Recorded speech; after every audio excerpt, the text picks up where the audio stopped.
അള്ളാഹുവിൻ്റെ അപാരമായ അനുഗ്രഹമാണ് ഇത്തരത്തിലുള്ള അറിവിൻ്റെ സദസ്സുകൾ സംഘടിപ്പിക്കാൻ സാധിക്കുക എന്നതും അതിലെ ഒരു പങ്കാളിയാകാൻ സാധിക്കുക എന്നതും. കഴിഞ്ഞ ക്ലാസ്സുകളിലെല്ലാം നമ്മുടെ കൂടെ ഉണ്ടായിരുന്ന നമ്മുടെ ഉറ്റമിത്രം, സാധാരണ ക്ലാസ്സിൽ പങ്കെടുക്കാറുള്ള അദ്ദേഹം ഒരാഴ്ചക്ക് മുമ്പാണ് നമ്മിൽ നിന്ന് വിട പറഞ്ഞു പോയത്. അല്ലാഹു സുബ്ഹാനഹു തആല അദ്ദേഹത്തിന് മഗ്ഫിറത്തും മർഹമത്തും പ്രദാനം ചെയ്യുമാറാകട്ടെ. അവസാന സന്ദർഭങ്ങളിലെല്ലാം അത്തരത്തിൽ അറിവിനു വേണ്ടി മുന്നിടാനും മുന്നേറുവാനും പഠിക്കുവാനും താല്പര്യത്തോടു കൂടി മുന്നോട്ട് വരുവാനും സാധിക്കുക എന്നത് അള്ളാഹുവിൻ്റെ വലിയ തൗഫീഖാണ്. അള്ളാഹു നമുക്കും അങ്ങനെയുള്ള തൗഫീഖ് പ്രദാനം ചെയ്യുമാറാകട്ടെ. കഴിഞ്ഞ ക്ലാസ്സിൽ നമ്മൾ പറഞ്ഞു വന്നത് സൂറത്തുൽ അൻആമിലെ പ്രധാനപ്പെട്ട ചില ഉപദേശങ്ങളാണ്. സൂറത്തുൽ അൻആമിൽ 10ഓളം നിർദ്ദേശങ്ങളാണ് അല്ലാഹു സുബ്ഹാനഹു തആല നൽകിയിട്ടുള്ളത്. അതിലെ ഏതാനും നിർദ്ദേശങ്ങൾ നമ്മൾ സൂചിപ്പിക്കുകയുണ്ടായി. 7ാമത്തെ നിർദ്ദേശമായിട്ട് നമ്മൾ സൂചിപ്പിച്ചത് വഔഫുൽ കൈല വൽ മീസാന ബിൽ ഖിസ്ത്, നിങ്ങൾ അളവിലും തൂക്കത്തിലും കൃത്രിമം വരുത്താൻ പാടില്ല, വളരെ നീതിപൂർവം അളക്കുകയും തൂക്കുകയും അങ്ങനെ അത് വിൽക്കുകയും ചെയ്യണം എന്നാണ് ആയത്തിൽ പ്രതിപാദിക്കുന്നത്. അവിടെയാണ് നമ്മൾ പറഞ്ഞത്, നമ്മൾ നമ്മുടെ കുട്ടികളെ സ്കൂളിലേക്ക് ചേർക്കുമ്പോഴും അതോടൊപ്പം തന്നെ മറ്റുള്ള പല വിഷയങ്ങളും അതിൻ്റെ കീഴിൽ വരുന്നു എന്നും നമ്മൾ സൂചിപ്പിക്കുകയുണ്ടായി. അതുകൊണ്ട് തന്നെ നമ്മൾ ഏറെ ശ്രദ്ധ ധനത്തിന്റെ വിഷയത്തിൽ, അത് കൈകാര്യം ചെയ്യുന്ന വിഷയത്തിൽ, അത് ചെലവഴിക്കുന്ന വിഷയത്തിൽ വളരെ വലിയ ശ്രദ്ധ നമുക്ക് ഓരോരുത്തരാകണം. റസൂലുള്ളാഹി സ്വല്ലല്ലാഹു അലൈഹി വസല്ലമ സഹാബാക്കളോട് ചോദിക്കുന്നുണ്ട്, അതദ്റൂന മനിൽ മുഫ്ലിസ്, അല്ല സഹാബാക്കളെ, ആരാണ് മുഫ്ലിസ് എന്ന്, പാപ്പരായ വ്യക്തി എന്ന് നിങ്ങൾക്കറിയുമോ?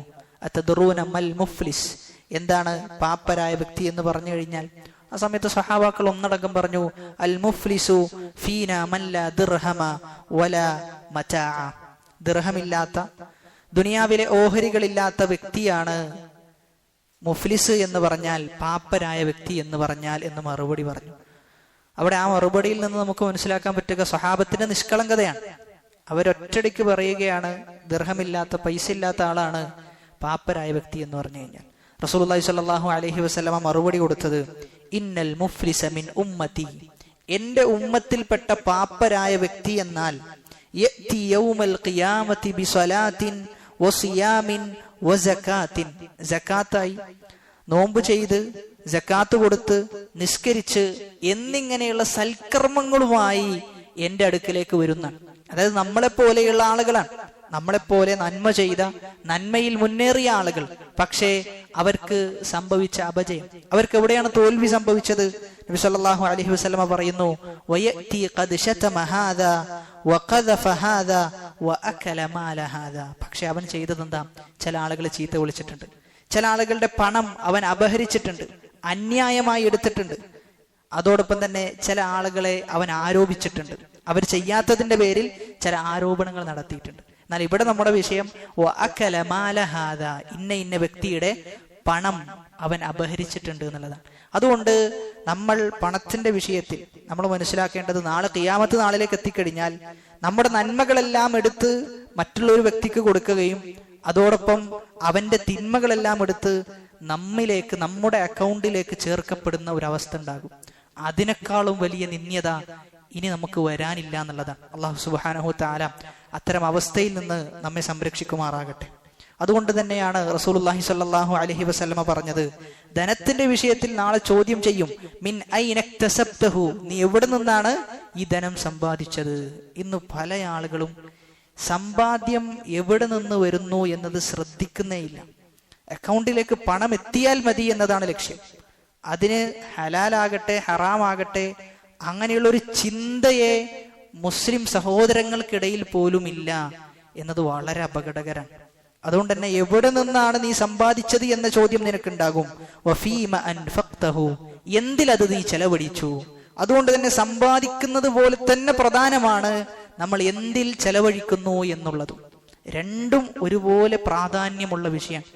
ഇവിടെയാണ് നമ്മൾ മനസ്സിലാക്കേണ്ടത്, ഇസ്ലാം ധനത്തിന്റെ വിഷയത്തിലും സാമ്പത്തികമായ ഒരു മനുഷ്യൻ എങ്ങനെ ഇടപെടണം എന്ന ഇടത്തും ഇസ്ലാമിന് കൃത്യമായ കാഴ്ചപ്പാടുണ്ട് എന്നുള്ളതാണ്.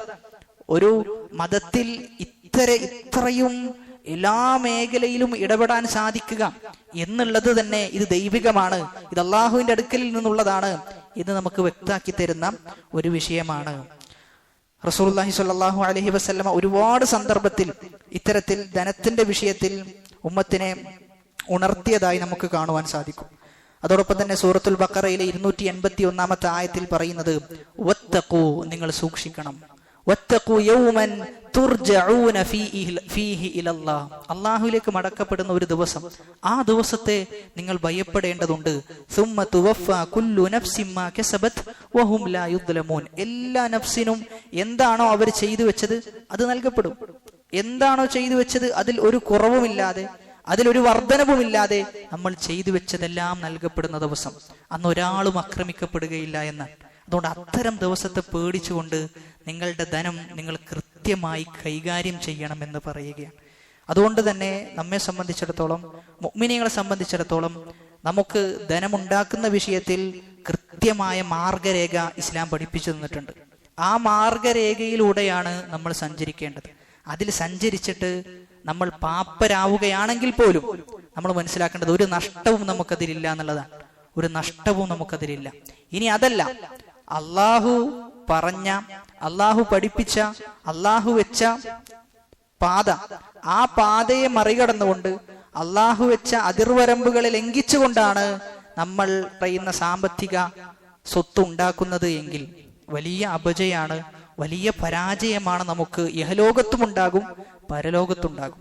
ഇഹലോകത്ത് എങ്ങനെ ഉണ്ടാകാന്ന് ചോദിച്ചു കഴിഞ്ഞാൽ അല്ലാഹു സുബ്ഹാനഹു വതആല പറയുന്നത് വമൻ അഅറദ അൻ ദിക്രി ഫഇന്ന ലഹു മഈശതൻ ലങ്ക, എന്റെ ഉത്ബോധനത്തെ തൊട്ട് ആരെങ്കിലും പിന്തിരിയുകയാണെങ്കിൽ അവന് ഇടുങ്ങിയ ജീവിതം ഉണ്ട് എന്നാണ്. ഇതിനെ വിശദീകരിച്ചുകൊണ്ട് മുഫസ്സിരിങ്ങൾ പറഞ്ഞത് പണം കുറേ ഉണ്ടാകും, പക്ഷെ വല്ലാത്ത പേടിയായിരിക്കും, ഇത് എപ്പോഴാ നഷ്ടപ്പെടുക എന്നുള്ള ഒരവസ്ഥയിലായിരിക്കും അവന് ജീവിക്കുക എന്നുള്ളതാണ്. അത്രയും പേടി ഉണ്ടാകുന്ന.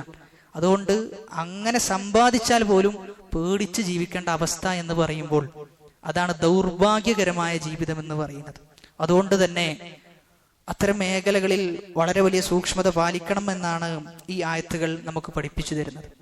എന്നിട്ട് അല്ലാഹു സുബ്ഹാനഹു വതആല പറയാണ് വഇദാ ഖുൽതും ഫഅദിലു, നിങ്ങൾ എന്തെങ്കിലും പറയുകയാണെങ്കിൽ നിങ്ങൾ നീതി പാലിക്കണം എന്നാണ്.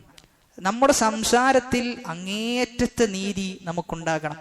എന്നിട്ട് എന്താ പറയുന്നത്, വലൗ കാന ദാ ഖുർബ, അത് ഏറ്റവും അടുത്ത വ്യക്തിയായാൽ പോലും, നമ്മുടെ ഏറ്റവും അടുത്ത് നിൽക്കുന്ന നമ്മുടെ കുടുംബക്കാരനായാൽ പോലും എന്ത് ചെയ്യണം, നീതിയിൽ നിന്നുകൊണ്ടായിരിക്കണം നമ്മൾ സംസാരിക്കേണ്ടതും നമ്മൾ തീർപ്പ് കൽപ്പിക്കേണ്ടതും. ചിലപ്പോൾ ചില സന്ദർഭത്തിൽ നമ്മളും മറ്റൊരാളും എന്തെങ്കിലും ഒരു തർക്കത്തിൽ വരുമ്പോൾ നമ്മുടെ ഭാഗത്താണ് നീതി ഉണ്ടെങ്കിൽ നമ്മൾ നമ്മുടെ ഭാഗത്ത് നിന്ന് സംസാരിക്കണം.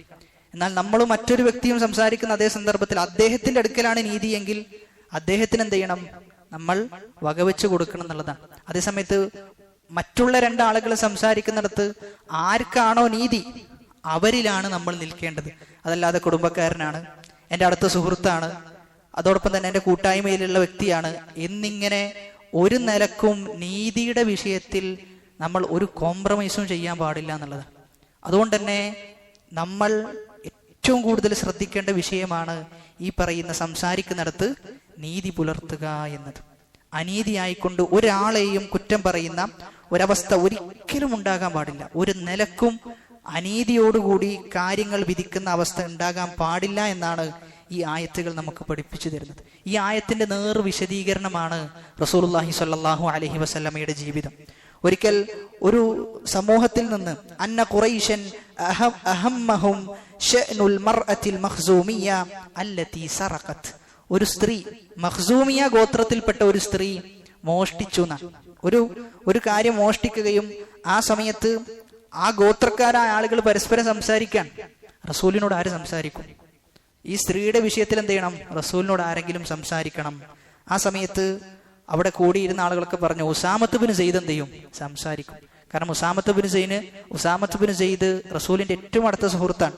ഹിബ്ബു റസൂലില്ല, റസൂൽ ഇഷ്ടപ്പെടുന്ന സഹാബി വര്യനാണ്. അങ്ങനെ ഉസാമ റളിയല്ലാഹു അൻഹു നബി സല്ലല്ലാഹു അലൈഹി വസല്ലമയോട് സംസാരിച്ചു. മഖ്സൂമിയായ സ്ത്രീ ഞങ്ങളുടെ ഗോത്രക്കാരിയാണ്, മോഷ്ടിച്ചിട്ടുണ്ട് എന്നൊക്കെ പറഞ്ഞപ്പോ നബി സല്ലല്ലാഹു അലൈഹി വസല്ലം എന്ത് ചെയ്തിട്ടില്ല? അദ്ദേഹത്തോട് നിങ്ങളുടെ ഗോത്രമാണല്ലോ അല്ലെ എന്ന് പറഞ്ഞ് വിട്ടുകൊടുക്കുകയല്ല ചെയ്തത്. മറിച്ച് നീതിയിൽ എന്ത് ചെയ്തു? നബി വിധിച്ചു എന്നാണ്. നബി സല്ലല്ലാഹു അലൈഹി വസല്ലം തിരിച്ചു ചോദിക്കുന്നത്, അതശ്ഫഉ ഫീ ഹദ്ദിൻ മിൻ ഹുദൂദില്ലാ, അള്ളാഹു നടപ്പിൽ വരുത്തിയ ഒരു ഹദ്, ആ ഹദ്ദിന്റെ വിഷയത്തിൽ നിങ്ങൾ സംസാരിക്കാൻ വരികയാണെന്നാണ് എന്ത് ചെയ്തത്? സഹാബത്തിനോട് ചോദിച്ചത്. അതായത് ആരായാലും, എത്ര അടുത്ത സുഹൃത്തായാൽ പോലും നീതിക്കാണ് നമ്മൾ പ്രാധാന്യം കൽപ്പിക്കേണ്ടത്. കാരണം അള്ളാഹു പറഞ്ഞത് എന്താണ്? നീതിയുടെ കൂടെയാണ് നിങ്ങൾ നിലനിൽക്കേണ്ടത്. എന്നിട്ട് നബി സല്ലല്ലാഹു അലൈഹി വസല്ലം ഖുതുബ പറഞ്ഞു. നബി ഒരു ഉത്ബോധനം നടത്തി. ഇന്നമാ അഹ്ലകല്ലദീന ഖബ്ലകും, നിങ്ങളുടെ മുമ്പുള്ള ആളുകൾ നശിച്ചു പോയത് അന്നഹും കാനൂ ഇദാ സറഖ ഫീഹിമുശ് ശരീഫു തറകൂഹു, അവർ നശിക്കാനുള്ള കാരണം, നിങ്ങളുടെ മുമ്പ് കഴിഞ്ഞു പോയവർ നശിക്കാനുള്ള കാരണം, മാന്യന്മാരായ വ്യക്തിയാണ് മോഷ്ടിച്ചതെങ്കിൽ എന്ത് ചെയ്യും? അവരുപേക്ഷിക്കും, അവരെ ശിക്ഷിക്കുകയില്ല. അവർക്ക് യാതൊരു കുറ്റകൃത്യങ്ങളും, അവർക്ക് യാതൊരു നിലക്കുമുള്ള പേടിപ്പെടുത്തലുകളോ ഒന്നും തന്നെ ഉണ്ടാവുകയില്ല. എന്നാൽ അതേ സമയത്ത്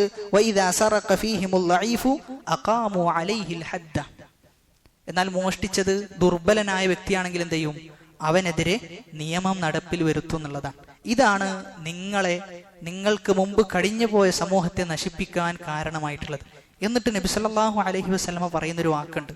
അതായത് ഈ ലോകത്തിലെ ഒരാൾക്കും പറയാൻ സാധിക്കാത്ത അത്രയും സുന്ദരമായി നീതി നടപ്പാക്കിയിരുന്നു എന്ന് നമുക്ക് വളരെ വ്യക്തമായി പറയാൻ സാധിക്കുന്ന രൂപത്തിലാണ് നബി സല്ലല്ലാഹു അലൈഹി വസല്ലം ഉമ്മത്തിന് പറഞ്ഞു കൊടുക്കുന്നത്. നമ്മൾ ജീവിച്ചുകൊണ്ടിരിക്കുന്ന ഈ കാലഘട്ടത്തിൽ ഏതെങ്കിലും ഒരു നേതാവിന് അങ്ങനെ പറയാൻ സാധിക്കുമോ എന്ന് ചോദിച്ചാൽ ഒരിക്കലും ഒരു നേതാവിനും എന്ത് ചെയ്യാൻ പറ്റൂല, ആ രൂപത്തിൽ പറയാൻ സാധിക്കൂല. അത്രയും ശക്തിയുള്ള ഒരു സന്ദേശമാണ് നബി പറഞ്ഞത്. നബി സല്ലല്ലാഹു അലൈഹി വസല്ലം പറയുന്നത്, വൈമുല്ലാ, അല്ലാഹുവാണ് സത്യം, ലൗ അന്ന ഫാത്തിമത ബിൻത മുഹമ്മദിൻ സരിഖത് ലഖതഅതു യദഹാ, എന്റെ മകൾ ഫാത്തിമയാണ് കട്ടതെങ്കിൽ പോലും ഞാൻ അവിടെ കൈ എന്ത് ചെയ്യും? ഞാൻ വെട്ടുന്നുള്ളതാണ്. ഞാൻ അവിടെ കൈ എടുക്കുക തന്നെ ചെയ്യും എന്ന് നബി സല്ലല്ലാഹു അലൈഹി വസല്ലം പറയാം. ഏതെങ്കിലും ഒരു നേതാവിന് ഒരു നിലക്കും ചെയ്യാൻ പറ്റൂല, ഈ പറയുന്നത് അംഗീകരിക്കാൻ പോലും പറ്റൂല. എന്നാൽ അത്രയും വർഷങ്ങൾക്ക് മുമ്പ് നബി സല്ലല്ലാഹു അലൈഹി വസല്ലം കൃത്യമായി നീതി നടപ്പിൽ വരുത്താൻ. മോഷ്ടിച്ചത് സ്വന്തം കുടുംബക്കാരനാണെങ്കിൽ പോലും ശിക്ഷക്ക് അർഹനാണ്, അതിൽ യാതൊരു ഇളവുമില്ല എന്നുള്ളതാണ്. എന്നാൽ ഇന്നെന്തൊക്കെയാണ് നടക്കുന്നത്? സ്വന്തം പാർട്ടിക്ക് വേണ്ടി, അതല്ലെങ്കിൽ സ്വന്തം പാർട്ടിയിലെ ആളുകൾക്ക് വേണ്ടി എന്തൊക്കെ ആനുകൂല്യങ്ങളാണ്, എന്തൊക്കെ പിൻവാതിൽ നിയമങ്ങളാണ്. അങ്ങനെ പരിശോധിച്ചു കഴിഞ്ഞാൽ ഒരു നിലക്കും ഒരു നീതിയും എന്ത് ചെയ്യുന്നില്ല, ഇവിടെ നടപ്പിൽ വരുന്നില്ല എന്നുള്ളതാണ്. അതായത് ഏതെങ്കിലും ഒരു പാർട്ടിയുടെ ആളാണെങ്കിൽ ആ പറയുന്ന വ്യക്തിക്ക് എല്ലാ നിലക്കും എല്ലാ ആനുകൂല്യങ്ങളും ഉണ്ടാകും. അതേ സമയത്ത് നേരെ തിരിച്ചാണെങ്കിലോ ഒരു ആനുകൂല്യം ഉണ്ടാവൂല. ഇന്ന് മുസ്ലിം ഉമ്മത്ത് അനുഭവിച്ചുകൊണ്ടിരിക്കുന്നത് തന്നെയല്ലേ? മുസ്ലിമീങ്ങളുടെ കൂട്ടത്തിൽപ്പെട്ട ഒരാളാണ് അക്രമിയെങ്കിൽ അത് ആളുകൾക്കിടയിൽ പ്രചരിപ്പിക്കപ്പെടുകയും അത് ആളുകൾക്കിടയിൽ ഹൈലൈറ്റ് ചെയ്യപ്പെടുകയും, എന്നാൽ അതേ സമയത്ത് അതിലുപരി വലിയ തിന്മകൾ ചെയ്ത ഒരുപാട് നേതാക്കന്മാർ അവരിന്നും നേതാക്കന്മാരായ ആളുകളുടെ ഇടയിൽ ജീവിച്ചുകൊണ്ടിരിക്കുകയാണ്. അപ്പൊ അവിടെയാണ് ഈ പറയുന്ന കൽപ്പനകൾ, ഈ പറയുന്ന റസൂലിന്റെ സന്ദേശം ഏറെ പ്രസക്തമാകുന്നത് എന്ന് നമ്മൾ മനസ്സിലാക്കണം. എന്നിട്ട് അടുത്തത് പറയാണ്, അള്ളാഹുവിന്റെ കൽപ്പനകളെ നിങ്ങൾ പൂർത്തീകരിക്കണം, അള്ളാഹുവിന്റെ കരാറുകളെ നിങ്ങൾ പൂർത്തീകരിക്കണം. അള്ളാഹുവിന്റെ കരാറുകളിൽ വെച്ച് ഏറ്റവും ഉന്നതമായ കരാറാണ് തൗഹീദ് എന്നത്, അള്ളാഹുവിനെ ഏകനാക്കുക എന്നത്. അപ്പൊ ആ കരാറുകൾ നിങ്ങൾ പൂർത്തീകരിക്കണം എന്ന് അള്ളാഹു സുബ്ഹാനഹു വ തആല പറയുകയാണ്. അതാണ് 9ാമത്തെ നിർദ്ദേശം. 10ാമത്തേത്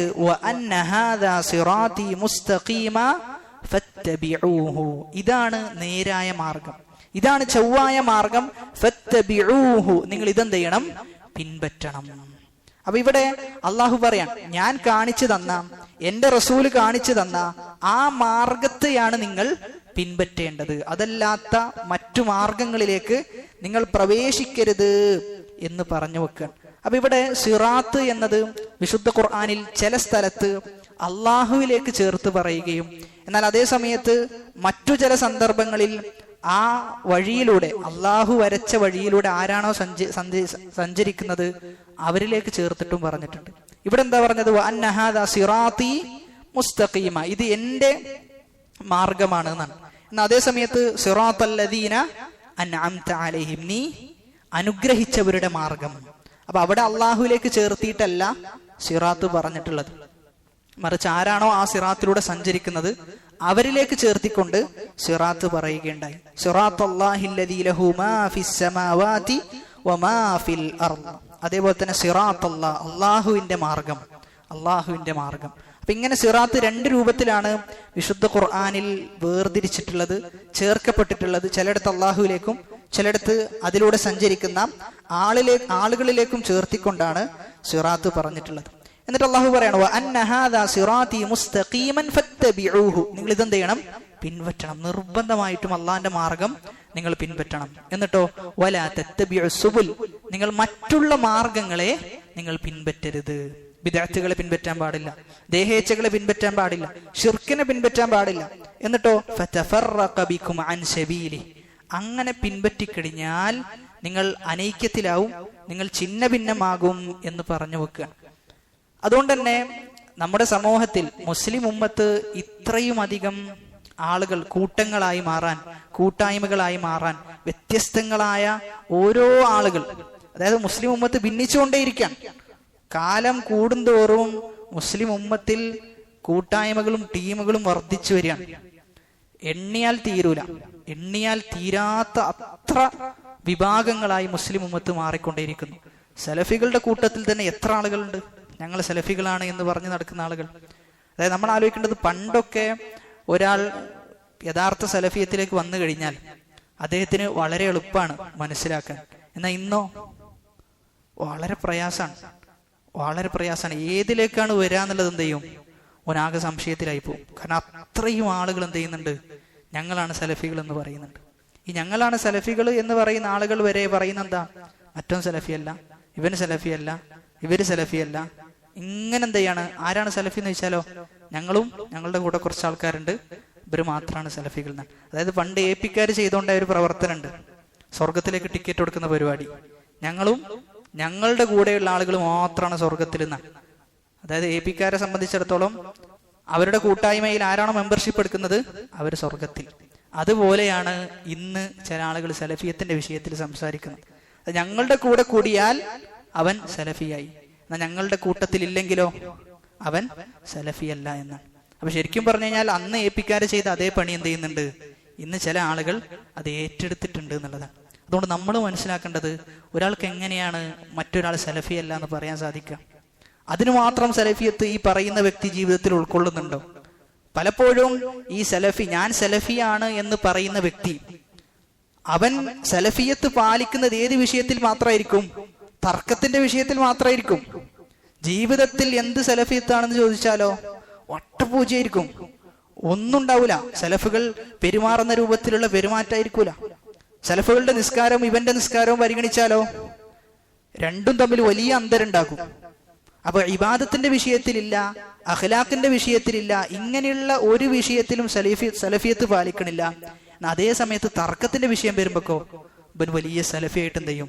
ആളുകളുടെ മുമ്പിൽ അഭിനയിക്കുകയും ചെയ്യും എന്നുള്ളതാണ്. അതുകൊണ്ട് നമ്മെ സംബന്ധിച്ചിടത്തോളം അള്ളാഹു സുബ്ഹാനഹു വ തആല എന്ത് ചെയ്തിട്ടില്ല? നമുക്ക് നമ്മുടെ ബാധ്യതയായിട്ട് നീ ഇന്ന ആളുകൾക്ക് സലഫിയത്തിന്റെ സർട്ടിഫിക്കറ്റ് കൊടുക്കണം എന്നൊന്നും അള്ളാഹു നമ്മെ ഏൽപ്പിച്ച വിഷയമല്ല. നമ്മൾ യഥാർത്ഥ പാതയിലാണോ എന്ന് എപ്പോഴും എന്ത് ചെയ്യുക? നമ്മൾ നമ്മെ വിലയിരുത്തിക്കൊണ്ടേയിരിക്കുക. നമ്മുടെ ഇബാദത്തിന്റെ അവസ്ഥ, നമ്മുടെ അഖ്ലാഖിന്റെ അവസ്ഥ, നമ്മുടെ ആളുകളോടുള്ള ഇടപാടുകളുടെ അവസ്ഥ, ഇതൊക്കെ നമ്മൾ സംസ്കരിച്ചുകൊണ്ടേയിരിക്കണം എന്നുള്ളതാണ്. നിത്യവും സംസ്കരിച്ചുകൊണ്ടേയിരിക്കണം. അങ്ങനെ ഏറ്റവും നല്ല മനുഷ്യനായി മാറാൻ നമുക്ക് സാധിക്കണം. അപ്പൊ അങ്ങനെ നമ്മെക്കുറിച്ച് നമുക്ക് അത്യാവശ്യം തന്നെ ഒരുപാട് നോക്കാനും ശരിപ്പെടുത്താനും ഒക്കെ ഉണ്ട് എങ്കിൽ പിന്നെ മറ്റൊരാളെ കുറിച്ച് ചിന്തിക്കാൻ നമുക്കൊരിക്കലും സമയം ഉണ്ടാകൂല.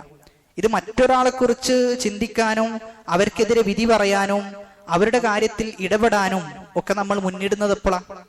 നമുക്ക് നമ്മെക്കുറിച്ച് ചിന്തിക്കാൻ സമയമില്ല, ബാക്കിയുള്ള ആളുകളെ കുറിച്ച് ചിന്തിക്കാനാണ് കൂടുതൽ സമയം. അതുകൊണ്ട് തന്നെ ഈ ആയത്തിൽ പറയുന്നത് യഥാർത്ഥ പാത എന്നാൽ അള്ളാഹുവിന്റെ പാതയാണ്. ആ അള്ളാഹുവിന്റെ പാതയിൽ സഞ്ചരിച്ചവരാണ് അമ്പിയാക്കൾ, മുർസലീങ്ങൾ, ശുഹദാക്കൾ, സിദ്ദീഖീങ്ങൾ. ഇവരുടെ പാതയാണ് നിങ്ങൾ സ്വീകരിക്കേണ്ടത്. വലാ തത്തബിഉ അസ്സുബുൽ, മറ്റുള്ള ഒരു മാർഗവും നിങ്ങൾ സ്വീകരിക്കരുത്. ഫതഫറഖ ബികും അൻ സബീലി, അങ്ങനെ സ്വീകരിച്ചു കഴിഞ്ഞാൽ നിങ്ങൾ അനൈക്യപ്പെടും, ഒരുപാട് വിഭാഗങ്ങളായി മാറും. ഒരുപാട് വിഭാഗങ്ങളാകാനുള്ള ഒരു കാരണം ബിദ്അത്തുകളാണ്. അതായത് ഓരോ പുതിയ ടീമും നിങ്ങളൊന്ന് പരിശോധിച്ച് നോക്കിയേ, ഓരോ ആളുകൾക്കും അവരുടേതായ ചില അഭിപ്രായങ്ങൾ ഉണ്ടാകും. ആ അഭിപ്രായങ്ങളെ മുൻനിർത്തിയിട്ടായിരിക്കും ഓരോ ആളുകളും ടീമുകളായി മാറും. കാരണം ഇവർക്ക് ഈ അഭിപ്രായം സ്വീകരിച്ചാൽ മാത്രമേ ഇവരുടെ കൂടെ കൂട്ടാൻ പറ്റുള്ളൂ. മറ്റുള്ള ആളുകൾക്കോ അവരുടേതായ അഭിപ്രായം ഉണ്ടാകും. അപ്പൊ ഇങ്ങനെ ബിദ്അത്തുകൾ വർദ്ധിച്ചു വന്നു കഴിഞ്ഞാൽ സ്വാഭാവികമായിട്ടും മുസ്ലിം ഉമ്മത്ത് ഛിന്ന ഭിന്നമാകുന്ന അവസ്ഥ ഉണ്ടാകും. അതുകൊണ്ട് തന്നെ വളരെയേറെ ശ്രദ്ധ ആ വിഷയത്തിൽ നമുക്ക് ഓരോരുത്തർക്കും ഉണ്ടാകേണ്ടതുണ്ട്. അല്ല എങ്കിൽ ഖുർആനിനെയും സുന്നത്തിനെയും മുറുകെ പിടിച്ച് അതെങ്ങനെയാണോ സലഫുകൾ മനസ്സിലാക്കിയത് അതിനനുസരിച്ച് വ്യാഖ്യാനിച്ചിട്ടില്ല എങ്കിൽ ഒരുപാട് ആളുകൾ തെറ്റിപ്പോകുന്ന അവസ്ഥയുണ്ടാകും. ഇബ്നുൽ ഖയ്യിം റഹിമഹുല്ല അദ്ദേഹം ആ കാലത്ത് പറയുന്നത് ഇന്നും അത് നടപ്പിൽ വരുന്നത് പോലെയാണ് നമുക്ക് തോന്നുന്നത്. അദ്ദേഹം പറയാണ്, അലൈക്കും ബിൽ അസരി വസ്സുന്ന, നീ സുന്നത്തിന് മുറുകെ പിടിക്കണം. എന്താണോ നബി സല്ലല്ലാഹു അലൈഹി വസല്ലം പറഞ്ഞത് അതിൽ നീ ഉറച്ചു നിൽക്കണം. ഫഇന്നി അഖാഫു, അദ്ദേഹം പറയാണ്, ഞാൻ ഭയപ്പെടുന്നുണ്ട്, ഞാൻ പേടിക്കുന്നുണ്ട്. ഇന്നഹു സയഅതി അൻ ഖലീലിൻ സമാനുൻ ഇദാ കാന ഇൻസാനുൻ ഇദാ ദക്കറ ഇൻസാനുൻ അന്നബിയ സല്ലല്ലാഹു അലൈഹി വസല്ലം വൽ ഇഖ്തിദാഅ ബിഹി ഫീ ജമീഇ അഹ്വാലിഹി ദമ്മുഹു. കുറച്ചു കാലം കഴിഞ്ഞാൽ, ഇബ്നുൽ ഖയ്യിം പറയുന്നത് കുറച്ചു കാലം കഴിഞ്ഞാൽ, 7-ാം നൂറ്റാണ്ടിൽ ജീവിച്ച പണ്ഡിതനാണ് അദ്ദേഹം പറയുന്നത്, കുറച്ചു കാലം കഴിഞ്ഞാൽ റസൂലിനെ മാത്രമേ പിൻപറ്റാൻ പാടുള്ളൂ. എന്താണോ റസൂൽ പറഞ്ഞത് അവിടെ നിൽക്കണം എന്ന് പറഞ്ഞു കഴിഞ്ഞാൽ ദമ്മുഹു, അവര് ഈ പറഞ്ഞ ആളുകളെ ആക്ഷേപിക്കുന്നുള്ളതാണ്.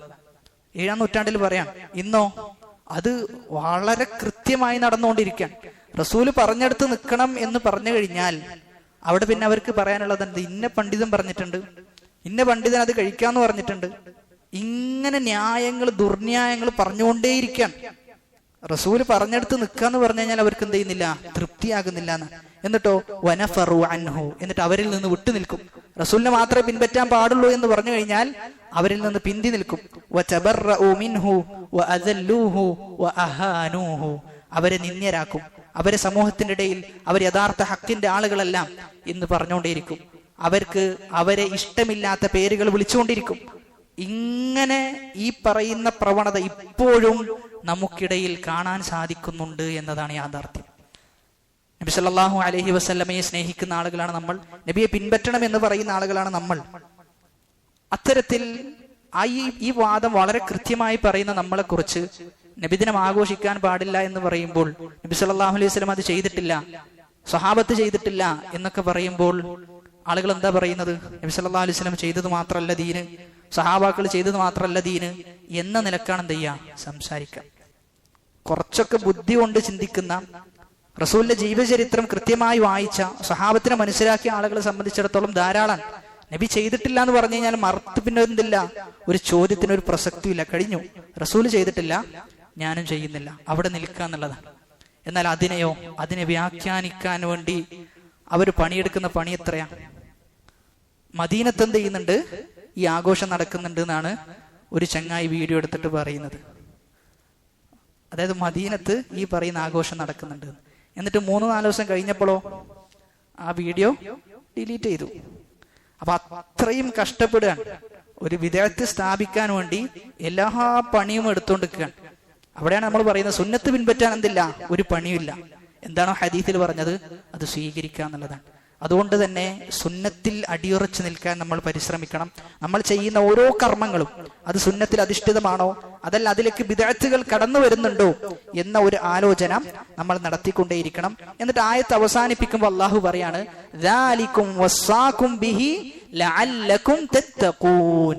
ഈ പറയുന്ന വസിയത്തുകളെല്ലാം എന്തിനു വേണ്ടിയിട്ടാണ്? നിങ്ങൾ തഖ്വയുള്ള ആളുകളാകാനാണ്, നിങ്ങൾ അള്ളാഹുവിനെ സൂക്ഷിക്കുന്ന ആളുകളാകാനാണ്.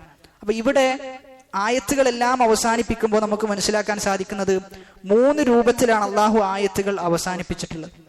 ചിലയിടത്ത് അള്ളാഹു പറഞ്ഞു ദാലികും വസ്സാകും ബിഹി ലഅല്ലകും തഅഖിലൂൻ, നിങ്ങൾ ചിന്തിക്കുന്ന ആളുകളാകാൻ വേണ്ടി.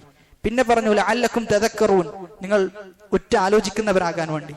പിന്നെ പറഞ്ഞു ലഅല്ലകും തത്തഖൂൻ, നിങ്ങൾ തഖ്വയുള്ള ആളുകളാകാൻ വേണ്ടി. അപ്പൊ ഏറ്റവും അവസാനം എവിടേക്കെത്തുക? തഖ്വയിലേക്ക് എന്ത് ചെയ്യും? നമ്മൾ എത്തിച്ചേരും. അതിനെക്കുറിച്ച് ചിന്തിക്കുകയും അതിനെക്കുറിച്ച് ആലോചിക്കുകയും അങ്ങനെ അവസാനം തഖ്വയിലേക്ക് എത്തിപ്പെടാൻ നമുക്ക് സാധിക്കും എന്നാണ് പറയുന്നത്. ശേഷം മുഹമ്മദ് ബിൻ അബ്ദുൽ വഹാബ് റഹിമഹുല്ലാ അദ്ദേഹം ഇബ്നു മസ്ഊദ് റളിയല്ലാഹു അൻഹുവിന്റെ ഒരു ഖൗല്, ഇബ്നു മസ്ഊദ് റളിയല്ലാഹു അൻഹു പറഞ്ഞ ഒരു കാര്യം കൊടുക്കുകയാണ്. ഇബ്നു മസ്ഊദ് റളിയല്ലാഹു അൻഹു പറയുന്നത്, മൻ അറാദ അൻ യൻദുറ ഇലാ വസിയ്യത്തി മുഹമ്മദിൻ സ്വല്ലല്ലാഹു അലൈഹി വസല്ലം അല്ലതി അലൈഹാ ഖാതമുഹു ഫൽയഖറ ഖൗലഹു തആല ഖുൽ തആലൂ അത്ലു മാ ഹറമ റബ്ബുകും അലൈക്കും ഇലാ ഖൗലിഹി വ അന്ന ഹാദാ സിറാത്തി മുസ്തഖീമാ. അദ്ദേഹം പറയാണ്, റസൂലുള്ളാഹി സ്വല്ലല്ലാഹു അലൈഹി വസല്ലമ റസൂലിന്റെ വസിയ്യത്തായി, അവസാനത്തെ വസിയ്യത്തായി നബി സല്ലല്ലാഹു അലൈഹി വസല്ലമ അവസാന വസിയ്യത്തായിട്ട് പറഞ്ഞു എന്ന് പറഞ്ഞുകൊണ്ട് അദ്ദേഹം ഈ പറയുന്ന ആയത്തുകൾ, നമ്മൾ ഇപ്പോൾ വിശദീകരിച്ച 10 നിർദ്ദേശങ്ങൾ ഉൾക്കൊള്ളുന്ന ആയത്തുകളെ കുറിച്ച് പ്രതിപാദിച്ചു എന്നുള്ളതാണ്. റസൂല് വസിയ്യത്തായിട്ട് പറഞ്ഞു കൊടുത്തിട്ടില്ല, മറിച്ച് ഈ ആയത്തിൽ എന്ത് ചെയ്തിട്ടുണ്ട്, എല്ലാം ഉൾക്കൊണ്ടിട്ടുണ്ട്. അത് റസൂലിന്റെ വസിയ്യത്ത് പോലെയാണ്, റസൂലിന്റെ ഉപദേശം പോലെയാണ് എന്ന് പറഞ്ഞുകൊണ്ട് സൂറത്തു അൻആമിലെ 151 മുതൽ 153 വരെയുള്ള ആയത്തുകൾ ഇബ്നു മസ്ഊദ് റളിയല്ലാഹു അൻഹു പറഞ്ഞു വെക്കുക. അവിടെ ഈ പറയുന്ന ഹദീസിൽ ഇബ്നു മസ്ഊദ് റളിയല്ലാഹു അൻഹു പറയുന്നത്, മൻ അറാദ, ആരെങ്കിലും ഉദ്ദേശിക്കുകയാണെങ്കിൽ, അൻ യൻളുറ ഇലാ വസിയ്യത്തി മുഹമ്മദിൻ, റസൂലുള്ളാഹി സ്വല്ലല്ലാഹു അലൈഹി വസല്ലമയുടെ വസിയ്യത്തിലേക്ക് ആരെങ്കിലും നോക്കാൻ ഉദ്ദേശിക്കുകയാണെങ്കിൽ, അപ്പൊ മുഹമ്മദ് എന്നാണ് എന്ത് ചെയ്തിട്ടുള്ളത്, പ്രയോഗിച്ചിട്ടുള്ളത്. മുഹമ്മദ് എന്നെന്ത് ചെയ്തിട്ടുണ്ട്, അവിടെ പറഞ്ഞിട്ടുണ്ട്. എന്നാൽ വിശുദ്ധ ഖുർആനിലെ ആയത്തിൽ എന്താ പറഞ്ഞത്, ലാ തജ്അലു ദുആ അർ-റസൂലി ബൈനകും കദുആഇ ബഅദികും ബഅളാ, നിങ്ങൾ പരസ്പരം മറ്റുള്ള ആളുകളെ വിളിക്കുന്നത് പോലെ ആരെ വിളിക്കാൻ പാടില്ല, റസൂലുള്ളാഹി സ്വല്ലല്ലാഹു അലൈഹി വസല്ലമയെ വിളിക്കാൻ പാടില്ല എന്നുള്ളതാണ്. അതായത് റസൂലിനെ വിളിക്കുന്ന സന്ദർഭത്തിൽ യാ മുഹമ്മദ് എന്ന് പറഞ്ഞിട്ട് വിളിക്കാൻ പാടില്ല, മറിച്ച് എന്താ വിളിക്കേണ്ടത്, യാ റസൂലല്ലാ എന്നാണ് വിളിക്കേണ്ടത്. വിളിക്കുന്ന സന്ദർഭത്തിൽ അങ്ങനെയാണ് അഭിസംബോധന ചെയ്യേണ്ടത്. എന്നാൽ അതേ സമയത്ത് ഒരു കാര്യം പറയുകയാണെങ്കിൽ, വിളിക്കുന്നതല്ല, ഒരു കാര്യം പറയുന്നതാണെങ്കിൽ എന്ത് പറയാം, മുഹമ്മദുൻ സ്വല്ലല്ലാഹു അലൈഹി വസല്ലം എന്ന് പറയാം. നമ്മുടെ സ്വലാത്ത് അങ്ങനെയാണ് ചൊല്ലാറുള്ളത്, അല്ലാഹുമ്മ സ്വല്ലി അലാ മുഹമ്മദിൻ എന്നാണ് നമ്മൾ പറയാറുള്ളത്. അതേ സമയത്ത് റസൂലിനെ അഭിസംബോധനം ചെയ്യുമ്പോൾ ഒരിക്കലും യാ മുഹമ്മദ് എന്ന് അഭിസംബോധനം ചെയ്യാൻ പാടില്ല എന്നാണ് ആയത്തിൽ പറയുന്നത്. അപ്പൊ ഈ പറയുന്ന നമ്മളിപ്പോൾ വിശദീകരിച്ച അതേ ആയത്തിനെ കുറിച്ചാണ് ഇബ്നു മസ്ഊദ് റളിയല്ലാഹു അൻഹു പറയുന്നത്. ആ ആയത്തിനെ കുറിച്ച് ആരെങ്കിലും ചിന്തിക്കുകയാണെങ്കിൽ ആ ചിന്ത അവനെ തഖ്വയിലേക്ക് എത്തിക്കും, അവനെ സൂക്ഷ്മതയിലേക്ക് എത്തിക്കും, ദീന് യഥാർത്ഥ രൂപത്തിൽ മനസ്സിലാക്കാൻ അവനെ പ്രേരിപ്പിക്കുന്നുള്ളതാണ്. ഇബ്നു മസ്ഊദ് റളിയല്ലാഹു അൻഹുവിനെ കുറിച്ച് ചരിത്രം പരിശോധിച്ചാൽ നമുക്ക് കാണാൻ സാധിക്കും, അദ്ദേഹം ബദറിൽ പങ്കെടുത്തിട്ടുണ്ട്, അദ്ദേഹം ഉഹുദിൽ പങ്കെടുത്തിട്ടുണ്ട്, അദ്ദേഹം ഖന്തക്കിൽ പങ്കെടുത്തിട്ടുണ്ട്, അദ്ദേഹം ബൈഅത്തുർ റിദ്വാനിൽ സാക്ഷിയായിട്ടുണ്ട്. അതേപോലെ തന്നെ ഉമർ ഇബ്നുൽ ഖത്താബ് റളിയല്ലാഹു അൻഹു അദ്ദേഹത്തെ കൂഫയിൽ അമീറായി നിർത്തുന്നുണ്ട്. അദ്ദേഹം മരണപ്പെടുന്നത് ഹിജ്റ 32-നാണ്. ഹിജ്റ 32-ന് അദ്ദേഹം മരണപ്പെടുന്ന അവസ്ഥ ഉണ്ടായി. അപ്പൊ ഇവിടെ നമ്മൾ മനസ്സിലാക്കേണ്ടത്, ഇബ്നു മസ്ഊദ് റളിയല്ലാഹു അൻഹുവിനെ സംബന്ധിച്ചിടത്തോളം അദ്ദേഹത്തെ ചരിത്രം വിശേഷിപ്പിക്കുന്നത് ഉഹുദിൽ പങ്കെടുത്ത ആളാണ്, ബൈഅത്തുർ റിദ്വാനിൽ പങ്കെടുത്ത ആളാണ്, ബദറിൽ പങ്കെടുത്ത ആളാണ് എന്നൊക്കെ ഇങ്ങനെ വിശേഷിപ്പിക്കാൻ. നമ്മളെക്കുറിച്ച് എന്തായിരിക്കും അല്ലാഹു സുബ്ഹാനഹു തആലയുടെ അടുക്കൽ വിശേഷിപ്പിക്കാനുള്ളത് എന്ന് നമ്മൾ ആലോചിക്കണം. സഹാബാക്കളെ സംബന്ധിച്ചിടത്തോളം ഇഷ്ടം പോലെ വിശേഷണങ്ങൾ അവർക്കുണ്ടായിരുന്നു എന്നാണ്. അതായത് ഒരു യുദ്ധത്തിൽ പങ്കെടുത്തു എന്ന് പറഞ്ഞു കഴിഞ്ഞാൽ തന്നെ അത് തന്നെ വലിയ ശ്രേഷ്ഠതയാണ്, വലിയ ശ്രേഷ്ഠതയാണ്. എന്നാൽ പല യുദ്ധങ്ങളും എന്ത് ചെയ്തു, പങ്കെടുത്തു എന്നാണ്. അതായത് യുദ്ധങ്ങൾ പങ്കെടുക്കുക എന്ന് പറയുമ്പോൾ നമ്മൾ ഒരിക്കലും പങ്കെടുക്കാത്തത് കൊണ്ട് തന്നെ, ആ അനുഭവം ഇല്ലാത്തത് കൊണ്ട് തന്നെ അതിന്റെ ആഴം നമുക്ക് എന്ത് ചെയ്യാൻ പറ്റൂല, ഒരിക്കലും മനസ്സിലാക്കാൻ പറ്റൂല. അത് യുദ്ധത്തിലേക്ക് നമ്മൾ എടുത്തെറിയപ്പെടണം, അപ്പോഴാണ് മനസ്സിലാകുക. യുദ്ധത്തിലേക്ക് എടുത്തെറിയപ്പെടുന്ന അവസ്ഥയിൽ നമുക്ക് ബോധ്യപ്പെടും, നമ്മുടെ കുടുംബമുണ്ട്, നമ്മൾ സമ്പാദിച്ച സമ്പാദ്യങ്ങളുണ്ട്, ഇതൊക്കെ എന്ത് ചെയ്യാണ്, നമ്മൾ ത്യജിക്കാൻ, എന്നിട്ട് അള്ളാന്റെ മാർഗത്തിൽ പുറപ്പെടാൻ. അതായത് ദുനിയാവ് എന്ത് ചെയ്യണം, ഹൃദയത്തിൽ നിന്ന് പൂർണ്ണമായി എടുത്തു മാറ്റണം. ദുനിയാവിനോട് ത്വലാക്ക് ചൊല്ലുന്ന അവസ്ഥ ഉണ്ടാകണം. നമ്മളെ സംബന്ധിച്ചിടത്തോളം എത്ര പറഞ്ഞാലും നമ്മുടെ മനസ്സിലേക്ക് അത് കയറിക്കൊള്ളണമെന്നില്ല. സഹാബാക്കളുടെ ഹിജ്റയെ കുറിച്ചൊന്ന് പഠിച്ചു നോക്കിയാൽ നമുക്കത് മനസ്സിലാകും. അതായത് ഹിജ്റ പോവുകയാണ്, നമുക്കത് ഭയങ്കര എളുപ്പമാണ് പറയാൻ. സഹാബാക്കൾ എന്ത് ചെയ്തു, ഹിജ്റ ചെയ്തു, മുഹാജിരീങ്ങളാണ്, ചില ആളുകൾ അൻസാരികളാണ് എന്നൊക്കെ പറയുമ്പോൾ അതിന്റെ ആഴം നമുക്ക് മനസ്സിലാകുക നമ്മൾ ഹിജ്റ പോകുമ്പോഴാണ്. അതായത് ചില സഹാബാക്കൾ ഒക്കെ ഒഴിവാക്കി, കാലങ്ങളോളം ചെയ്ത കച്ചവടം, ആ കച്ചവടങ്ങളെല്ലാം ഒഴിവാക്കി, കുടുംബത്തെ ഒഴിവാക്കി, ഒരു നാട്, അതായത് സ്വന്തം നാട്ടിൽ നിന്ന് മറ്റൊരു നാട്ടിലേക്ക് എടുത്തെറിയപ്പെടുന്ന അവസ്ഥ. അവിടെയാണ് റസൂലുള്ളാഹി സ്വല്ലല്ലാഹു അലൈഹി വസല്ലമ മക്കയിൽ നിന്ന് ഹിജ്റ പോകും മക്കയിലേക്ക് തിരിഞ്ഞു നോക്കിക്കൊണ്ട് റസൂൽ പറയുന്നുണ്ട്, അല്ലയോ മക്ക, നിന്നെ എനിക്ക് ഭയങ്കര ഇഷ്ടമാണ്, എനിക്ക് താമസിക്കാൻ താല്പര്യമില്ലായിട്ടല്ല, പക്ഷേ നിന്റെ സമൂഹം എന്നെ ഈ പറയുന്ന നാട്ടിൽ നിന്ന് പുറത്താക്കുകയാണ് എന്ന് പറഞ്ഞുകൊണ്ട് റസൂൽ ഹിജ്റ പോകുകയാണ്. അതായത് നമ്മുടെ നാട്ടിൽ നിന്ന് മറുനാട്ടിലേക്ക് എല്ലാം പറിച്ച് നടുക എന്ന് പറഞ്ഞാൽ അത് വളരെ പ്രയാസകരമായ കാര്യമാണ്. നമ്മൾ അതിനെക്കുറിച്ചൊരു 10 മിനിറ്റ് ആലോചിച്ചാൽ മതി. നമ്മൾ പറയും, നമ്മൾ ഒരിക്കലും ആ സന്ദർഭത്തിൽ ഉണ്ടായിരുന്നെങ്കിൽ നമ്മൾ ഹിജ്റ പോകൂല എന്നുള്ളതായിരിക്കും എന്ത് നമ്മുടെ ഇപ്പോഴത്തെ മനസ്ഥിതി വെച്ച് നോക്കുകയാണെങ്കിൽ നമ്മൾ പറയാം അത്രയും പ്രയാസം. ഒരു വീട് മാറുമ്പോൾ എത്ര പ്രയാസം ഉണ്ടെന്നൊന്ന് ആലോചിച്ച് നോക്കിയാൽ നമ്മൾ. ഒരു വീട് മാറുമ്പോൾ വളരെയധികം പ്രയാസം. എന്നാൽ ഇത് മൊത്തം കാലാകാലത്തിന് വേണ്ടി ഒരു മാറ്റം അവർ സ്വീകരിക്കാൻ ഒന്നുമില്ലാതെ യാത്ര പോകുന്നു. അവിടേക്ക് പോയാൽ അവർക്ക് എന്താ കിട്ടുക? അവര് ചെയ്തു വെച്ച കച്ചവടങ്ങളൊക്കെ പോയി. അവിടെ പോയി കഴിഞ്ഞാൽ വട്ടപൂജ്യാണ്. പൂജ്യത്തിൽ നിന്ന് തുടങ്ങണം. അതായത് ഒരു ബിസിനസ് തുടങ്ങി, ആ ബിസിനസ് പൊട്ടിപ്പാളീസായി അതിന്റെ കടമെല്ലാം തീർത്ത് ആദ്യത്തിൽ നിന്ന് തന്നെ തുടങ്ങണമെന്ന് പറയുമ്പോൾ നമ്മുടെ മനസ്സിന്റെ അവസ്ഥ എന്തായിരിക്കും? അതുപോലെയാണ് മുഹാജിരിങ്ങൾ എല്ലാം ഒഴിവാക്കി അള്ളാഹുവിലേക്കുള്ള യാത്രയാണ് അവർ നടത്തിയത്. എന്നിട്ടോ അവരെ സ്വീകരിക്കാൻ, ഇരു കൈയും നീട്ടി സ്വീകരിക്കാൻ അൻസാരികൾ അവിടെ ഉണ്ടായിരുന്നു എന്നാണ്. അതുകൊണ്ട് തന്നെ നമ്മൾ മനസ്സിലാക്കേണ്ടത്, ദീനിന്റെ വിഷയത്തിൽ അങ്ങേയറ്റത്തെ ത്യാഗം സഹിക്കാൻ നമുക്ക് സാധിക്കണം. സഹാബാക്കൾ ബദ്റിൽ പങ്കെടുത്തു, ഉഹദിൽ പങ്കെടുത്തു, ബൈഅത്തുർ റിദ്വാനിൽ പങ്കെടുത്തു എന്നൊക്കെ പറയുമ്പോൾ അതൊക്കെ നമ്മെ സംബന്ധിച്ചിടത്തോളം വെറും കാൽപ്പനികമായ കടിഞ്ഞുപോയ ചില ചരിത്രങ്ങൾ മാത്രമായിരിക്കാം. എന്നാൽ അതൊക്കെ പച്ചയായ ജീവിതത്തിന്റെ യാഥാർത്ഥ്യങ്ങളാണ് എന്ന നിലക്ക് നമ്മൾ എന്ത് ചെയ്യണം? ഉൾക്കൊള്ളണം. അങ്ങനെ ഉൾക്കൊണ്ട് സഹാബാക്കളുടെ ജീവിതം ആഴത്തിൽ ആലോചിക്കുമ്പോൾ നമുക്ക് മനസ്സിലാവുക, അവരുടെ നാവിൽ മാത്രമേ ദുനിയാവ് ഉണ്ടായിട്ടുള്ളൂ, ഹൃദയത്തിലേക്ക് എന്ത് ചെയ്തിട്ടില്ല? ദുനിയാവ് കയറിയിട്ടില്ല എന്നാണ്. എന്നാൽ നമ്മെ സംബന്ധിച്ചിടത്തോളം നാവിലും ദുനിയാവാണ്, ഹൃദയത്തിലും ദുനിയാവാണ്. എന്നാൽ വെറുതെ ഒരു രസത്തിന് ചിലപ്പോൾ നമ്മൾ പറയും, ആഖിറത്തിനെ കുറിച്ച് എന്ത് ചെയ്യും? നമ്മൾ പറയും എന്നുള്ളതാണ്. അതുകൊണ്ട് യഥാർത്ഥ ആഖിറത്തിന്റെ ചിന്ത നമ്മിലേക്ക് പ്രവേശിക്കേണ്ടതുണ്ട്. അങ്ങനെ പ്രവേശിക്കുമ്പോഴാണ് ദീനിന്റെ മാധുര്യവും ദീനിന്റെ സൗന്ദര്യവും നമുക്ക് ഉൾക്കൊള്ളാൻ സാധിക്കുക. മുആദ് ഇബ്നു ജബൽ റളിയല്ലാഹു അൻഹു പറയാൻ, കുൻതു റദീഫൻ നബിയ്യി സല്ലല്ലാഹു അലൈഹി വസല്ലം, ഞാൻ റസൂലിന്റെ കൂടെ ഞാൻ റസൂലിന്റെ പിന്നിൽ ഒരു കഴുതയുടെ പുറത്തിരിക്കുകയാണ്. ഫഖാലലി, ആ സമയത്ത് റസൂൽ എന്നോട് പറഞ്ഞു, യാ മുആദ്, ഓ മുആദേ, അതദ്രി മാ ഹഖ്ഖുല്ലാഹി അലൽ ഇബാദ്. പറഞ്ഞു വന്നത് മുആദ് ഇബ്നു ജബൽ റളിയല്ലാഹു അൻഹു, അദ്ദേഹം റസൂലിന്റെ കൂടെ കഴുതപ്പുറത്ത് റസൂലിന്റെ പിന്നിൽ ഇരിക്കുകയാണ്. ആ സമയത്ത് റസൂലുള്ളാഹി സ്വല്ലല്ലാഹു അലൈഹി വസല്ലം ചോദിച്ചു, യാ മുആദ്, ഓ മുആദേ, അതദ്രി മാ ഹഖ്ഖുല്ലാഹി അലൽ ഇബാദ്, അടിമകളുടെ മേൽ നിർബന്ധമായും അവർ അള്ളാഹുവിന് ചെയ്യേണ്ട കാര്യം എന്താണ്, അവർ അള്ളാഹുവിന് കൊടുക്കേണ്ട ബാധ്യത എന്താണ് എന്ന് നബി സല്ലല്ലാഹു അലൈഹി വസല്ലം ചോദിച്ചു. ആ സമയത്ത് മുആദ് റളിയല്ലാഹു അൻഹു മറുപടി പറഞ്ഞത്, അല്ലാഹു വറസൂലുഹു അഅലം, അള്ളാഹുവിനും അവന്റെ പ്രവാചകനുമാണ് ഏറ്റവും കൂടുതൽ അറിയുന്നത് എന്ന്. അതായത് മുആദ് റളിയല്ലാഹു അൻഹുവിന് ഉത്തരം അറിയില്ല. ആ സമയത്ത് നബി സല്ലല്ലാഹു അലൈഹി വസല്ലം ഉത്തരം പറഞ്ഞു കൊടുക്കുകയാണ്, ഫഇന്ന ഹഖ്ഖല്ലാഹി അലൽ ഇബാദി അൻ യഅ്ബുദൂഹു വലാ യുശ്രികൂ ബിഹി ഷൈആ.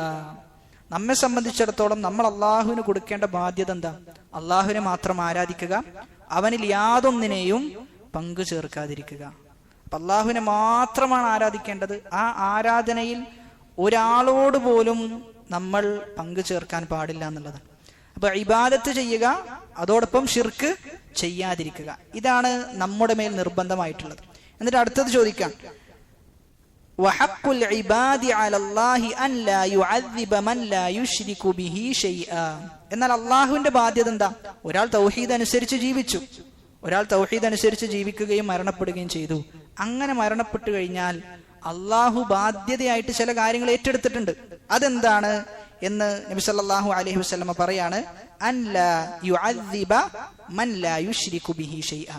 ഷിർക്ക് ചെയ്യാതെ മരണപ്പെടുകയാണെങ്കിൽ അവരെ ശിക്ഷിക്കാതിരിക്കുക, അവരെ സ്വർഗത്തിൽ പ്രവേശിപ്പിക്കുക എന്നുള്ളതാണ് ആരുടെ ബാധ്യത? അള്ളാഹുവിന്റെ ബാധ്യത. അപ്പൊ മനസ്സിലാക്കേണ്ടത്, തൗഹീദ് ഉണ്ടെങ്കിൽ അത് സ്വർഗത്തിലേക്കുള്ള ഏറ്റവും വലിയ കാരണമാണ്. സ്വർഗത്തിന്റെ താക്കോലാണ് തൗഹീദ് എന്ന് തന്നെ വേണമെങ്കിൽ പറയാം. ഇനി തൗഹീദ് ഇല്ലെങ്കിലോ ഒക്കെ നഷ്ടപ്പെട്ടു, എന്ത് ചെയ്താലും പിന്നെ യാതൊരു ഫലവുമില്ല എന്ന. എന്നിട്ട് നബി സല്ലല്ലാഹു അലൈഹി വസല്ലമയോട് സഹാബി ഉടനെ തന്നെ ചോദിക്കാണ്, അഫലാ ഉബശ്ശിറുന്നാസ്, ഞാൻ ജനങ്ങളോട് ഇത് പറഞ്ഞു കൊടുക്കട്ടെ, ഞാൻ ജനങ്ങൾക്ക് സന്തോഷ വാർത്ത അറിയിച്ചു കൊടുക്കട്ടെ എന്ന്. അപ്പൊ ഇവിടെ ആ സഹാബിയുടെ മനോഭാവം ഒന്ന് ആലോചിച്ച് നോക്കിയേ. അതായത് ഒരു ദീനിൽ അദ്ദേഹത്തെ സന്തോഷിപ്പിക്കുന്ന ഒരു കാര്യം കിട്ടിയപ്പോൾ അദ്ദേഹം മറ്റുള്ള അദ്ദേഹത്തിന്റെ സഹോദരന്മാരെ ഓർക്കുകയാണ്. എന്റെ സഹോദരന്മാർക്കും എന്ത് ചെയ്യണം, ഈ സന്തോഷം അവരിലും ഞാൻ കാണണം, അവർക്കും എനിക്ക് പറഞ്ഞു കൊടുക്കാൻ സാധിക്കണം എന്ന് പറഞ്ഞിട്ട് നബിയോട് ചോദിക്കാൻ, ഇത് ഞാൻ പറഞ്ഞു കൊടുത്തുകൊള്ളട്ടെ. ആ സമയത്ത് നബി സല്ലല്ലാഹു അലൈഹി വസല്ലമ പറഞ്ഞു, ലാ തുബശ്ശിർഹും ഫയത്തകിലു, അവർക്ക് പറഞ്ഞു കൊടുക്കണ്ട, പറഞ്ഞു കൊടുത്താൽ അവരെന്ത് ചെയ്യും, അതിൽ അവർ തവക്കുൽ ചെയ്യുന്ന. കാരണം ഹദീസിൽ പറയുന്ന എന്താ, തൗഹീദ് സ്വീകരിച്ചു കഴിഞ്ഞാൽ, ഷിർക്ക് ചെയ്യാതെ മരണപ്പെട്ടു കഴിഞ്ഞാൽ അള്ളാഹു ശിക്ഷിക്കുകയില്ല എന്ന്. അപ്പൊ സ്വാഭാവികമായിട്ടും ആളുകൾ എന്ത് ചെയ്യും, തൗഹീദ് സ്വീകരിക്കും, ഷിർക്ക് ചെയ്യാതിരിക്കും, എന്നിട്ട് വേറെ പല തിന്മകളിലും എന്ത് ചെയ്യും, ഏർപ്പെടുന്ന അവസ്ഥ ഉണ്ടാകും. അതുണ്ടാകാതിരിക്കാൻ വേണ്ടി പറഞ്ഞു, ജനങ്ങളോട് ആരോടും എന്ത് ചെയ്യണ്ട, ഇത് പറയണ്ട എന്ന് പറഞ്ഞു. അപ്പൊ അങ്ങനെയാണെങ്കിൽ ചിലപ്പോൾ ഒരു ചോദ്യം ബാക്കി ഉണ്ടാകും, ഇത് നമുക്കെങ്ങനെ കിട്ടി എന്നുള്ളത്. ഈ അടുത്തൊരാള് ഫോൺ വിളിച്ച് ചോദിച്ചതാണ്, അങ്ങനെയാണെങ്കിൽ ഈ ഹദീസ് എങ്ങനെ നമുക്ക് കിട്ടി എന്നുള്ളത്. അതായത് ഈ ഹദീസ് ഉദ്ധരിക്കുന്നത് മുആദ് ഇബ്നു ജബൽ റളിയല്ലാഹു അൻഹു ആണ്. സ്വഹാബാക്കളുടെ കൂട്ടത്തിൽ വളരെ പ്രസിദ്ധനായ സ്വഹാബിയാണ്. ബദറും അതിനുശേഷമുള്ള പല യുദ്ധങ്ങളും അദ്ദേഹം പങ്കെടുത്തിട്ടുണ്ട്. അദ്ദേഹത്തെ കുറിച്ച് ചില ഹദീസിലൊക്കെ പറയുന്നത്, മുആദ് യുഹ്ശറു യൗമൽ ഖിയാമത്തി അമാമൽ ഉലമാഇ ബിറത്വ, ഉലമാക്കളെക്കാളും എത്രയോ മുന്നിലായിരിക്കും മുആദ് റളിയല്ലാഹു അൻഹു ഉണ്ടാവുക. അത്രയും ശ്രേഷ്ഠനായ സ്വഹാബിയാണ്. അപ്പൊ അദ്ദേഹം അവസാന കാലത്ത് മരിക്കുന്നതിന് തൊട്ട് മുമ്പ് ഈ ഹദീസ് പറഞ്ഞു കൊടുത്തു എന്നാണ്. അദ്ദേഹം പേടിച്ചു, ഞാൻ ഈ ഹദീസ് പറഞ്ഞു കൊടുക്കാതെയാണ് മരണപ്പെടുന്നതെങ്കിൽ ഇൽമ് പൂഴ്ത്തി വെക്കുന്ന ആളുകളിൽ ഞാൻ ഉൾപ്പെട്ടു പോകുമോ എന്ന ഭയപ്പാട് കൊണ്ട് ആ ഹദീസ് അദ്ദേഹം അവസാനം പറഞ്ഞു കൊടുത്തു എന്നാണ്. അതാണ് നമുക്ക് ഈ ഹദീസ് ലഭിക്കാനുള്ള കാരണം. അറിവിന്റെ വിഷയത്തിൽ അറിവ് ഒരിക്കലും എന്ത് ചെയ്യാൻ പാടില്ല, പൂഴ്ത്തി വെക്കാൻ പാടില്ല. അറിഞ്ഞ അറിവ് അത് പറഞ്ഞു കൊടുക്കണം എന്നാണ്, അത് പറഞ്ഞു കൊടുക്കുന്ന അവസ്ഥ ഉണ്ടാകണം. എത്രത്തോളം എന്ന് ചോദിച്ചു കഴിഞ്ഞാൽ, ചില ഉലമാക്കൾ, അതായത് നമുക്ക് ഈ പറയുന്ന ഉലമാക്കൾ പഠിപ്പിച്ചു തന്നതുകൊണ്ടാണ് ഇത്രയും അറിവുകൾ നമുക്ക് ലഭ്യമായത്. അതുകൊണ്ട് തന്നെ ചില പണ്ഡിതന്മാരെന്ത് ചെയ്തു, ഒരുപാട് അറിവുകൾ ചില ഉലമാക്കളിൽ നിന്ന് ലഭിച്ചത് കൊണ്ട് തന്നെ ആ ഉലമാക്കൾക്ക് നമ്മൾ എന്തെങ്കിലും ചെയ്തു കൊടുക്കണമല്ലോ. അവർക്ക് എന്തെങ്കിലും ഒരു നന്ദി വാചകം, അവർക്ക് എന്തെങ്കിലും അവർക്ക് ഇഷ്ടപ്പെടുന്ന എന്തെങ്കിലും കാര്യം ചെയ്തു കൊടുക്കണമല്ലോ എന്നതോർത്തുകൊണ്ട് ഈ അടുത്ത് മരണപ്പെട്ട ആലു ഷെയ്ഖ് റഹിമഹുല്ല, അദ്ദേഹം ചില ഉലമാക്കൾക്ക് വേണ്ടി, മരിച്ചുപോയ മരണപ്പെട്ടു പോയ വർഷങ്ങൾക്ക് മുമ്പ് മരണപ്പെട്ടു പോയ ഉലമാക്കൾക്ക് വേണ്ടി അദ്ദേഹം ഹജ്ജ് ചെയ്തിരുന്നു എന്നാണ്. അതായത് അവരിൽ നിന്ന് എനിക്ക് എന്ത് ചെയ്തിട്ടുണ്ട്, ഒരുപാട് ഉപകാരങ്ങൾ, ദീനീപരമായ ഒരുപാട് ഉപകാരങ്ങൾ കിട്ടിയിട്ടുണ്ട്. അപ്പൊ അദ്ദേഹത്തിന് എനിക്കെന്തെങ്കിലും ചെയ്തു കൊടുക്കാൻ പറ്റണ്ടേ എന്നോർത്തിട്ട് അവരുടെ പേരിൽ എന്ത് ചെയ്തു, ഹജ്ജ് ചെയ്തു. അതേപോലെ തന്നെ മറ്റൊരു ആലിമിന്റെ പേരിൽ മറ്റൊരു ആലിം, അദ്ദേഹം ഇബ്നു ഹസം എന്നാണ് പേര്. ഇബ്നു ഹസം മരിക്കാൻ കിടക്കുകയാണ്. അപ്പൊ ഇബ്നു ഹസം മരണത്തിന്റെ തൊട്ട് ദിവസങ്ങൾക്ക് മുമ്പ് ക്രിസ്ത്യാനികൾ മുസ്ലിമീങ്ങൾക്കെതിരെ സംസാരിക്കുന്ന, മുസ്ലിം ഉമ്മത്തിനെതിരെ ചീത്ത പറയുന്ന, അവരുടെ ആശയങ്ങളെ, മുസ്ലിം ഉമ്മത്തിന്റെ ആശയങ്ങളെ എതിർക്കുന്ന ഒരവസ്ഥ ഉണ്ടായി. ആ സമയത്ത് ഇബ്നു ഹസം എഴുന്നേറ്റ് നിന്നിട്ട് എന്ത് ചെയ്തു, മറുപടി കൊടുത്തു എന്നാണ്. ശക്തമായ മറുപടി ക്രിസ്ത്യാനികൾക്ക് കൊടുത്തു. ഇത് വായിച്ചപ്പോൾ അദ്ദേഹത്തിന് ഇബ്നു ഹസമിനോട് ഇഷ്ടമുണ്ടാവുകയും, ഇബ്നു ഹസമിന്റെ ചരിത്രം വായിക്കുമ്പോൾ ഇബ്നു ഹസം ഹജ്ജ് ചെയ്തിട്ടില്ല, അദ്ദേഹത്തിന് ഹജ്ജ് ചെയ്യാൻ സാധിച്ചിട്ടില്ല. ആലു ഷെയ്ഖ് റഹിമഹുല്ല എന്ത് ചെയ്തു, അദ്ദേഹത്തിന്റെ പേരിൽ ഹജ്ജ് ചെയ്തു എന്നുള്ളതാണ്. അതായത് ഉലമാക്കൾക്ക് കൊടുത്ത വക്കാറത്താണ്, ഉലമാക്കൾക്ക് വേണ്ടി ചെയ്ത സേവനങ്ങളാണ്.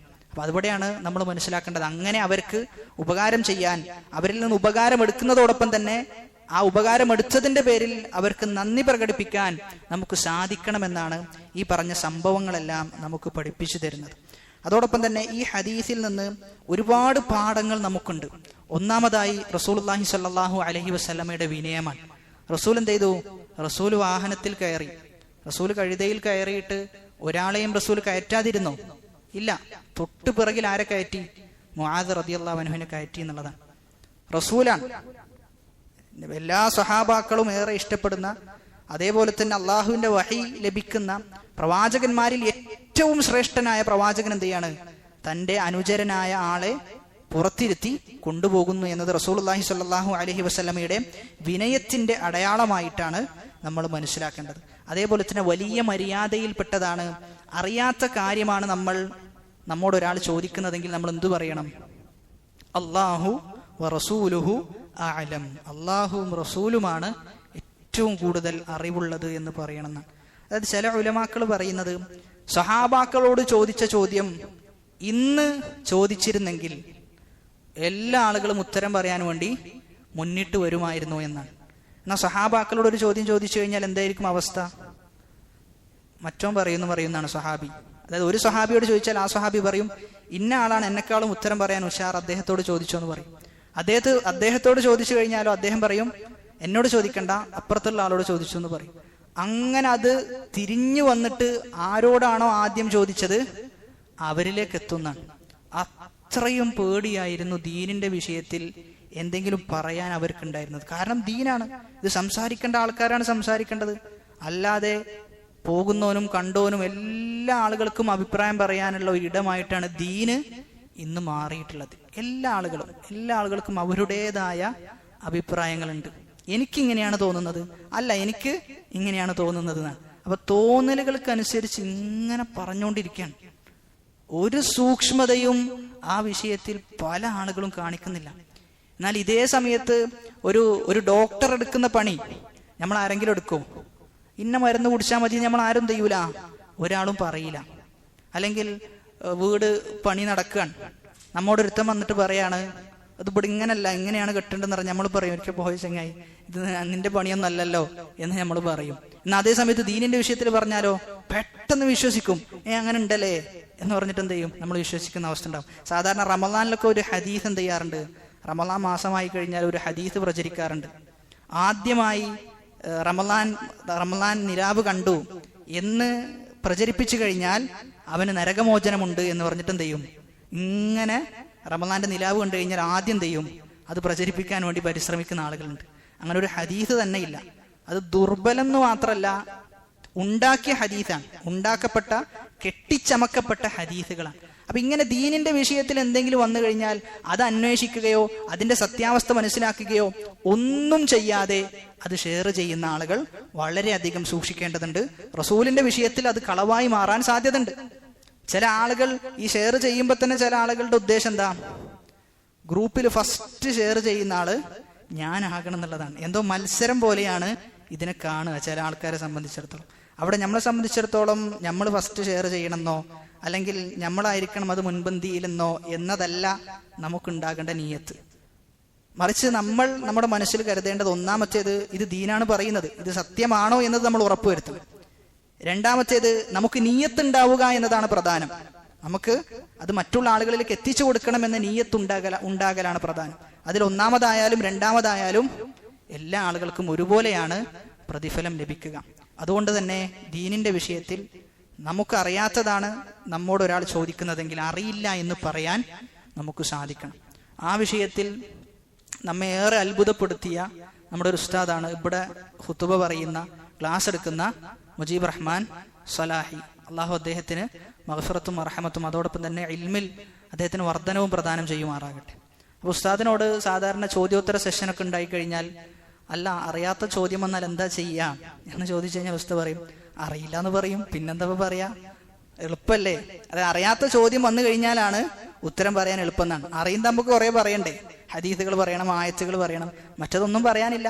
അറിയില്ല എന്ന് പറഞ്ഞു കഴിഞ്ഞാൽ വിഷയം കഴിഞ്ഞു എന്നാണ്. അപ്പൊ അതൊക്കെ വലിയ മര്യാദയാണ്, വലിയ മര്യാദയാണ്. അത് ഇന്ന് അങ്ങനെയുള്ളൊരു മര്യാദ നിലനിൽക്കുന്നേ ഇല്ല എന്ന് വേണമെങ്കിൽ പറയാം. ചില ഉലമാക്കൾ പറയാറുള്ളത്, എല്ലാ ചോദ്യത്തിനും ഉത്തരം പറയുന്നവൻ മജ്നൂനാണ് എന്നാണ്, ഓൻ പിരാന്തനാണെന്നുള്ളതാണ്. അതായത് എല്ലാ ചോദ്യത്തിനും ഉത്തരം പറയാൻ പറ്റൂല. എല്ലാ ചോദ്യത്തിനും ഉത്തരം ഒരാൾ പറയുന്നുണ്ടെങ്കിൽ ഓൻ മജ്നൂനാണ് എന്ന് കിതാബുൽ ഇൽമിന്റെ വിഷയത്തിൽ രചിക്കപ്പെട്ട ഒരുപാട് പുസ്തകങ്ങളിൽ രേഖപ്പെടുത്തപ്പെട്ടിട്ടുണ്ട്. അതാണ് ഇമാം മാലിക് റഹിമഹുല്ലയോട് ദൂരദിക്കിൽ നിന്ന് ഒരാൾ വന്നിട്ട് ചോദിക്കാൻ ഒരുപാട് ചോദ്യങ്ങൾ ചോദിച്ചു. ഇമാം മാലിക് റഹിമഹുല്ല പറഞ്ഞു, ഒന്നിനും ഉത്തരം അറിയില്ല എന്ന് പറഞ്ഞു.